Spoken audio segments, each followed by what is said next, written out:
Thank you very much, Dave. Now, dozens of protesters took to the Douglas County Courthouse in Superior Sunday in support of the United States Postal Service. This is part of a day of protests across the country organized by the National Association of Letter Carriers against the idea of privatizing the post office, which President Trump and members of his cabinet have said they are looking into.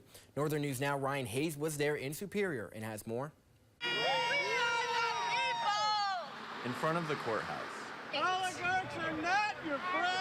Dozens like mail carrier and union rep Jerry Payne say the post office is under threat. The Postal Service needs to remain a service for the people to deliver for everybody. The National Association of Letter Carriers says there's pushes within the government to privatize the service that celebrates its 250th birthday this summer.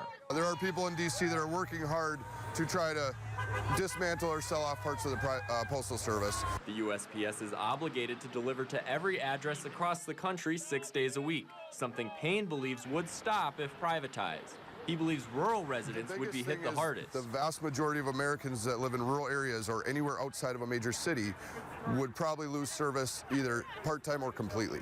Protester Gene Brown feels threatened by President Trump and members of his cabinet saying they're looking into a potential privatization. Every country that has privatized their mail system has ended up with worse service and costlier service. The USPS employs 73,000 veterans, including Brown's husband.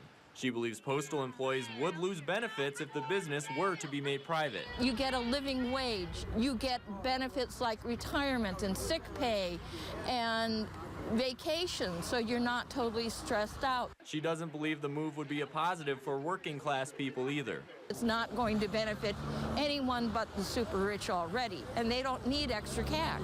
We do. We use the money. Protesters say supporting a public post office in Superior is about more than just mail. They believe privatization would have a cascading effect all across the country.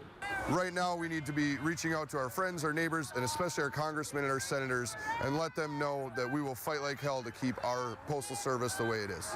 In Superior, Ryan Hayes, Northern News Now.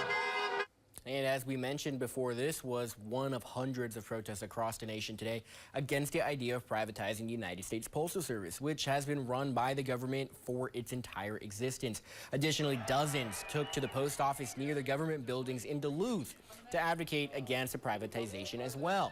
Former Minnesota State Senator and Democratic U.S. Senate hopeful Melissa Lopez Franzen stopped by to voice her support for the cause. This affects every Minnesotan, but it also affects rural Minnesota in particular, because the Postal Service for the federal government, they work everywhere in every service line. They don't miss a single household like the private sector does. So Elon Musk and Trump are trying to dismantle government, and this is an institution of the public service. Both protesters in Duluth and Superior fear if the post office were to be privatized, rural customers may partially or entirely lose access to mail.